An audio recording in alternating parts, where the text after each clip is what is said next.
ए Sarang, गाडीतला phone आण. Madam थांबा please. थांबा कशाला? अहो काय काय करताय तुम्ही? काय करतोय म्हणजे वकिलाला बोलवतोय. कशाला? कागदपत्र तयार करायला. तुम्हाला पाहिजे ते सगळं देऊ की आम्ही तुम्हाला. आणि आम्हाला खात्री आहे आम्ही तुम्हाला देणार म्हणल्यानंतर अधिपती आम्हाला सपोर्ट करणार, ते काय बी बोलणार नाहीत. आणि तुमच्या नावावर सगळं केलं तर अधिपतीनं काहीच प्रॉब्लेम नसेल. ठाव आहे आम्हाला. घरची लक्ष्मी आहेस तुम्ही. सगळं तुमच्या नावावर करतो आता लगेच. हा ताबडतोब. तुम्ही सांगा काय पाहिजे तुम्हाला. कोल्हापुरातल्या सगळ्या जमिनी, फॅक्टरी सगळं तुमच्या नावावर करतो आम्ही. फक्त तुम्ही घरी चला. चल घरी चला. हे बंद करा मॅडम. हे आहे असं बोलणं बंद करा आधी. सगळ्या गोष्टी तुम्ही पैशाने नाही विकत घेऊ शकत. माणसांना असं विकत घेणं बंद करा. नाही हो नाही, आम्ही काय बी विकत घेत नाही. आम्ही फक्त एवढंच सांगतोय तुम्हाला पाहिजे ते आम्ही करतो, आम्हाला पाहिजे ते तुम्ही करा. म्हणजे हा एक प्रकारचा व्यवहारच झाला ना. तुम्हाला काय म्हणायचं ते म्हणा, पण सध्या आम्ही जे काही म्हणतोय ते तुम्ही करा. त्याच्या बदल्यात तुम्हाला जे काय पाहिजे ते आम्ही देऊ. मला कशाच्याही बदल्यात काही नकोय. तुम्ही हे आता जे काही बोललात ना यातलं काहीही नकोय मला. पैसा, प्रॉपर्टी, जमीन वगैरे काही नकोय मला. मग तुम्हाला काय पाहिजे ते तरी सांगा. हा बोला की. हो इतक्या वर्षात मोठे मालक स्वतःहून आमच्याशी लग्न करायला तयार झालेत. मी जर का घरला परत आला नाही तर त्यांचं डोसकं फिरल. आता जर का त्याने विचार बदलला तर लई अवघड होऊन जाईल सगळं. एक बाई म्हणून तुम्ही आम्हाला समजून घ्या की. आमच्या गळ्यात मंगळसूत्र यावं, डोक्यावर अक्षता पडाव्या, मोठ्या मालकांच्या आयुष्यात आम्हाला बायकोचं स्थान मिळावं, समाजात मान मिळावा, अशी अपेक्षा ठेवणं काही चुकीचं आहे काय? हा आणि त्या दिवशी पाडव्याच्या दिवशी तुम्हीच आम्हाला मंगळसूत्राचं महत्व समजावून सांगितलं ना. हे गळ्यातलं मंगळसूत्र उतरवून ठेवायची वेळ आली आता. हात नका लावू मॅडम मंगळसूत्राला. आणि याला काळेमणी समजण्याची चूकही करू नका. हे मंगळसूत्र आहे. ते फक्त मंगळसूत्र नाहीये, नवरा बायकोंना जोडणारा दुवा आहे. तुमच्या गळ्यात जर कधी कोणी मंगळसूत्र बांधलं असतं ना, धर्मानी, कायद्यानी, प्रेमानी, तर तुम्हाला किंमत कळली असती मंगळसूत्राची. आम्हाला पण ठाव आहे मंगळसूत्राची ताकद. म्हणून तर देवा ब्राह्मणाच्या साक्षीनं मोठ्या मालकाने आमच्या गळ्यात मंगळसूत्र घालावं एवढीच अपेक्षा आहे आमची. आमची एवढी इच्छा पूर्ण करण्यासाठी तुम्ही घरला चला. आमच्यासाठी नाही तर अधिपतींसाठी चला. अधिपतींची शपथ आहे तुम्हाला. मॅडम प्लीज अधिपतींची शपथ वगैरे घालू नका प्लीज. शपथ सुटली म्हणा. ठीक आहे ठीक आहे, आम्ही अधिपतींची शपथ मागं घेतो. हा पण तुम्ही सांगा काय करू म्हणजे तुम्ही घरला परत याल, आमच्या लग्नाला हजर राहाल. तुम्ही जी चूक केली ना ती दुरुस्त करा. आता आम्ही काय चूक केली? तुम्हाला माहितीये तुम्ही काय केलंय ते. हे बघा तुम्ही लय गोष्टी डोसक्यात धरून ठेवल्या. नेमकं आता तुमच्या डोसक्यात काय चाललंय ते आम्हाला कसं कळणार? नाही म्हणजे तुमच्या बरोबर आम्ही वागलो चुकीचं, मान्य आहे आम्हाला. पण आता काय करू ते तुम्ही आम्हाला सांगा की. हा नाही म्हणजे आम्ही तुम्हाला एकदम फार गुडघ्यावर आणलं होतं तसं आम्ही काही करू का? हा म्हणजे आम्ही गुडघ्यावर आल्यानंतर तुम्ही हो म्हणाल का? येतो मग. तसं असेल तर आम्ही येतो गुडघ्यावर. नाही तुला गुडघ्यावर आणली तर आमचं नाव भुवनेश्वरी नाही.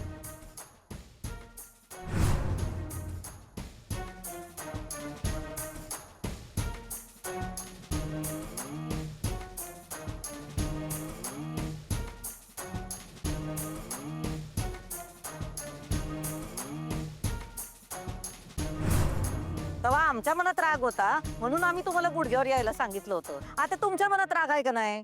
येतो आम्ही गुडघ्यावर.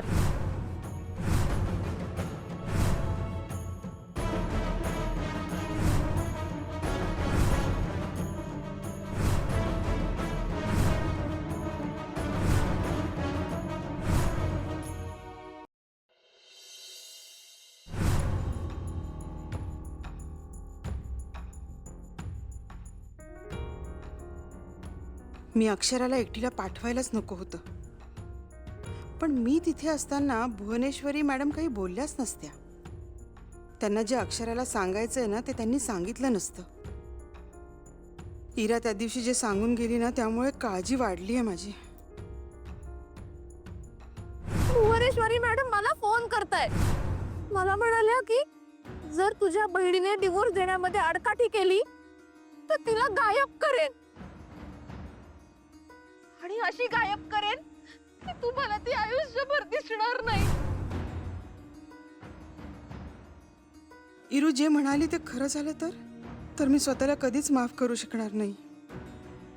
भुवनेश्वरी मॅडमना माहीत नाहीये अक्षरा गरोदर आहे म्हणून. अक्षुने जर त्यांना हे सांगितलं तर कदाचित त्या काही करणार नाही तिला. पण अक्षू त्यांना हे सांगेल का? आणि जरी अक्षुने सांगितलं तरी त्या तिला काही करणार नाहीत कशावरून? काय करावं काहीच कळत नाहीये मला. देवा, आता तूच पाठीशी उभा राहा रे अक्षराच्या.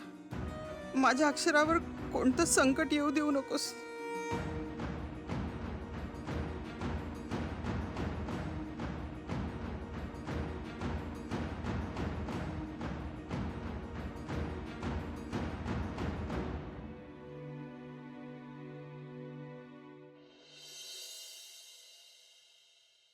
भीती.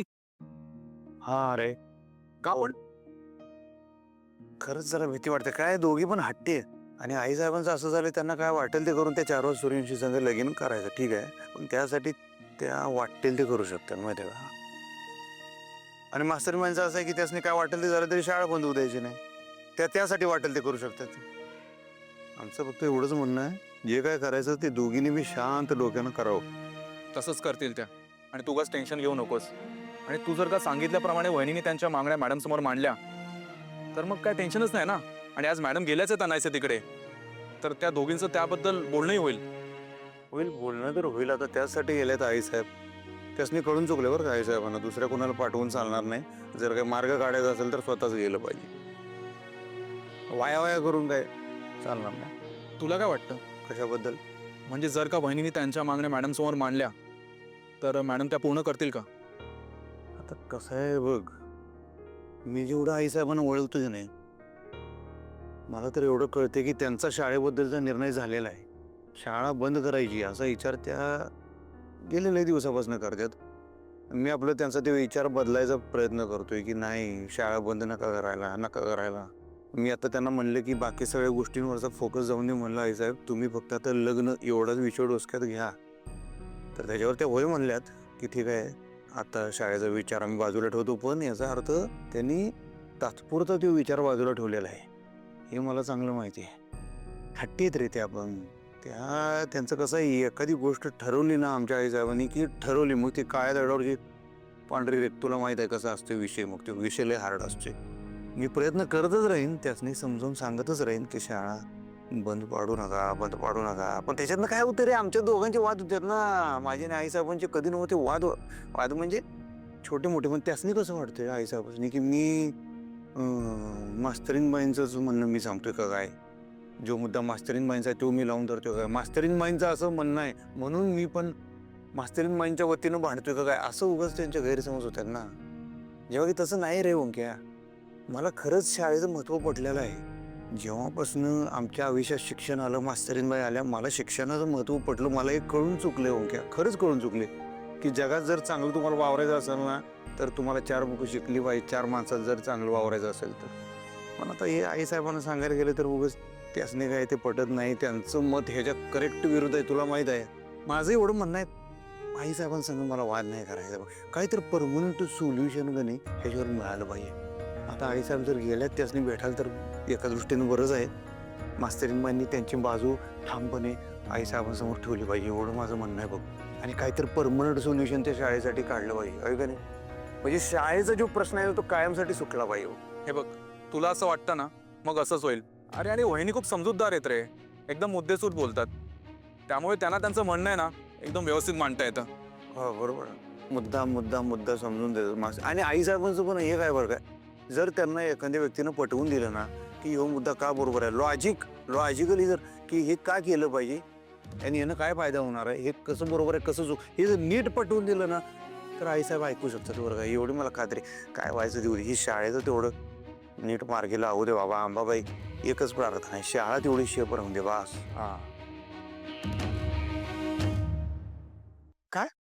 अक्षरा भुवनेश्वरी मॅडमला भेटायला गेली? हो अहो, काल रात्री फोन आला होता ना त्यांचा, म्हणून मग अगं काय चाललंय या बाईचं? हा? आधी त्या दुर्गेश्वरीला पाठवलं, नंतर त्या आजींना पाठवलं आणि आता अक्षराला बाहेर भेटायला बोलवलंय. अगं अक्षराने तरी लगेच कशाला जायचं त्यांना भेटायला? आणि तू तरी एकटीला का पाठवलंस? अगं ती बाई कशी आहे हे माहिती आहे ना तुला. विद्या कट कारस्थान करण्यात तिचा हात कुणीही धरू शकत नाही. मी बघून आलोय तिला. अगं मारहाण करतात, नाही नाही ते बोलतात ग.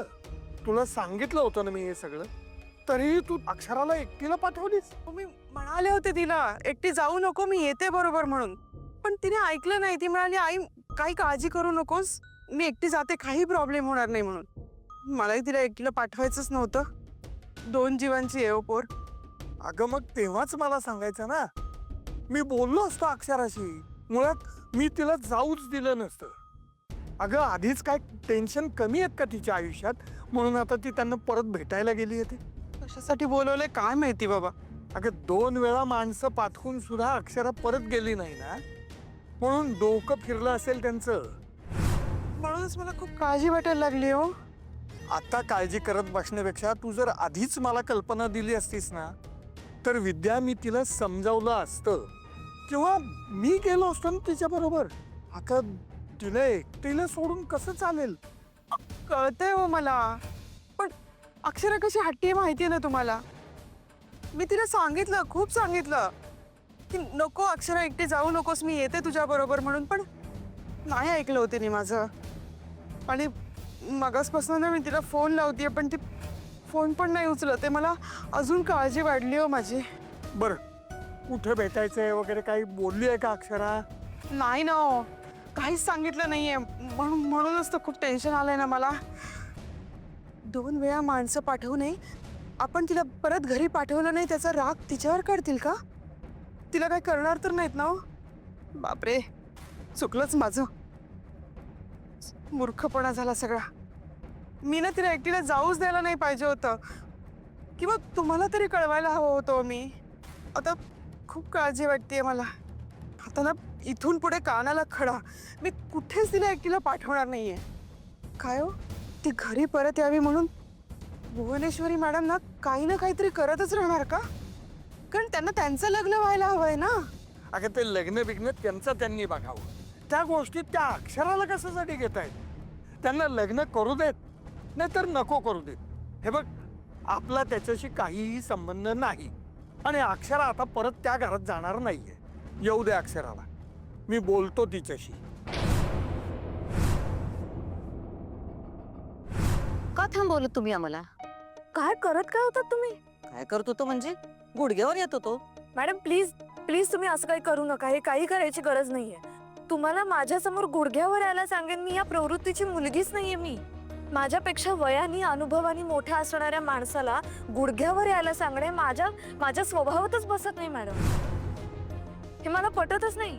हे बघा, मला माहितीये की आपल्यात मतभेद आहेत, आपले विचार जुळत नाहीत, पण म्हणून मी तुम्हाला हे असलं काहीतरी नाही करायला सांगणार. माझ्यापेक्षा मोठ्या आहात तुम्ही. पुन्हा असं काही करू नका प्लीज. मी हवं तर हात जोडते तुमच्या पुढे. मग नेमकं आम्ही आता काय करू म्हणजे तुम्ही घरला परत याल? सांगा की. हात जोडू, नाक घासू तुमच्या पुढं, हा की बाबा आम्ही चुकलो पण या घरला, असं करू म्हणजे याल तुम्ही घरला? सांगा तुम्ही काय करू, सांगा. हे सगळं करायची काहीच गरज नाही. हो, आता हे करू नका ते करू नका, मग नेमकं करू काय ते तरी सांगा.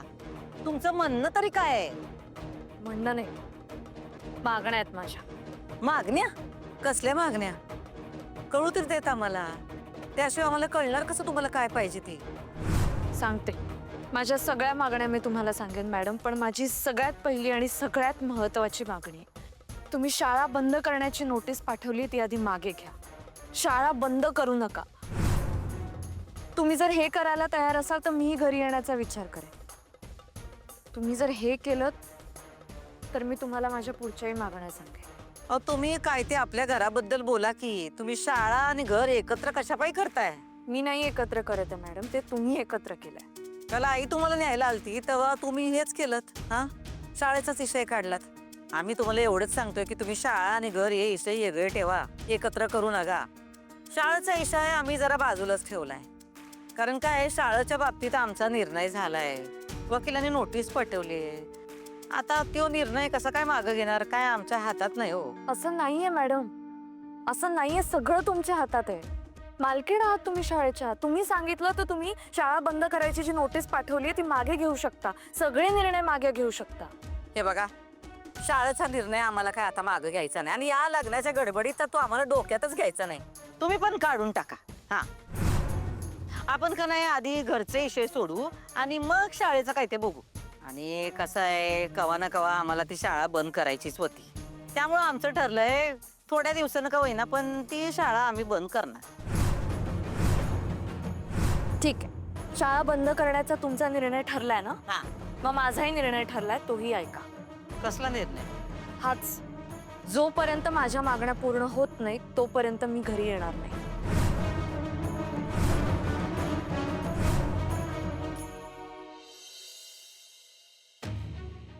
शाळाचा इशा आता आमच्या हातात नाही. कोर्टाकडून नोटीस गेल्या. तू जर का शाळा बंद केलीस नव तर ती कवाच घरला येणार नाही. सुनबाई काही सहजासहजी बदनाऱ्यातल्या नाहीत. आम्हालाच काहीतरी परमनंट मार्ग काढावं लागल.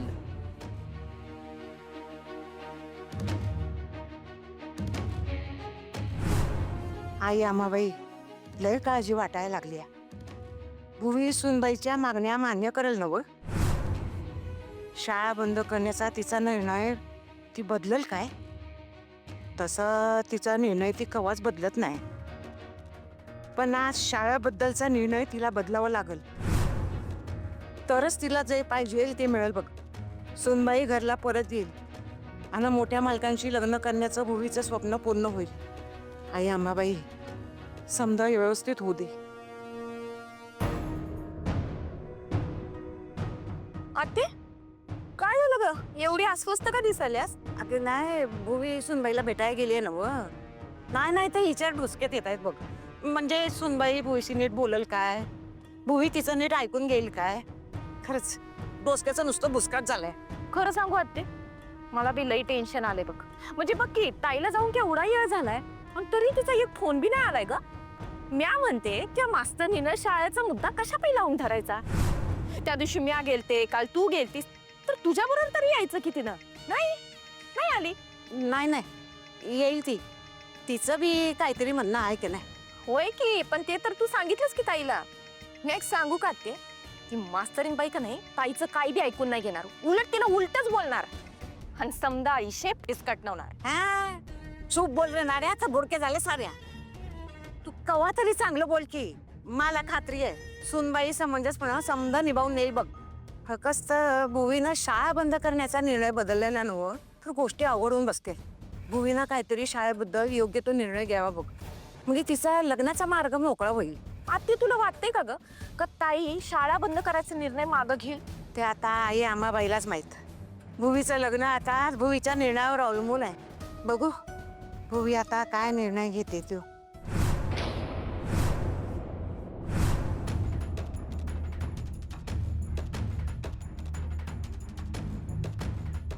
थांबा सुनबाई, असं तडकाफडकी कुठं निघालात तुम्ही? आता काही बोलण्यासारखं राहिलेलं नाही ना. तुम्ही तुमचा निर्णय सांगितलात, मी माझा निर्णय सांगितला. असं काय बोलताय? काही बोलण्यासारखं राहिलं नाही म्हणून? तुम्ही म्हटलात ना तुमचा निर्णय बदलणार नाही म्हणून. ठरलंय ना तुमचं. ठरलं तर होतं, पण आता काय आहे, तुम्ही तुमच्या निर्णयावर एवढ्या ठाम आहे म्हणल्यावर आम्हाला आमचा निर्णय बदलावा लागल. आम्हाला एक सांगा, समजा समजा आम्ही शाळा बंद करायचा निर्णय बदलला, शाळा चालूच ठेवली, तर काय गॅरंटी आहे की तुम्ही घरला परत याल म्हणून? आमच्या लग्नाला विरोध करणार नाही म्हणून? माझी गॅरंटी म्हणजे माझा शब्द असतो मॅडम. मी पाळते माझा शब्द.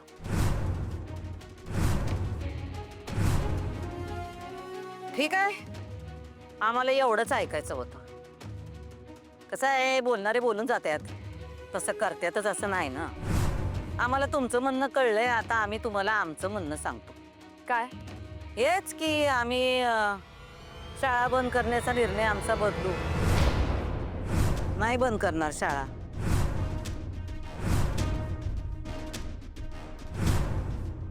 तुम्ही आम्हाला शब्द दिलाय का नाही, आम्ही पण शब्द देतो. नाही बंद करणार शाळा. या घरला. ठीक आहे, तुमचा निर्णय कळला मला. माझी एक मागणी पूर्ण झाली, पण माझ्या पुढच्याही काही मागण्या आहेत. त्याबद्दल काय करायचं ते मी तुम्हाला सांगेन. आपण टप्प्याटप्प्याने जाऊ. टप्प्याटप्प्याने जाऊ म्हणजे सांगते. सांगा की पटशिरी सांगा. तुम्हाला फुलपगारे सरांची माफी मागावी लागेल मॅडम. तुमच्या शाळा बंद करण्याच्या निर्णयामुळे मॅडम त्यांना खूप त्रास झालाय. आणि किती काय काय बोलला तुम्ही त्यांना, त्यांची काहीही चूक नसताना. त्यांना पॅनिक अटॅक आला माहितीये तुम्हाला. आम्ही त्यांना हॉस्पिटलमध्ये ऍडमिट केलं. त्यांना मानसिक त्रास झाला. त्या माणसांनी आपल्या शाळेसाठी आयुष्यभर काय काय केलंय, त्यांचं कौतुक करायचं सोडा, तुम्ही नको नको ते बोललात त्यांना. त्यामुळे आता तुम्हाला त्यांची माफी मागावीच लागेल. ठीक आहे, त्यांची माफी मागायची नवं, मागतो आम्ही माफी. एवढं काय त्यात डील.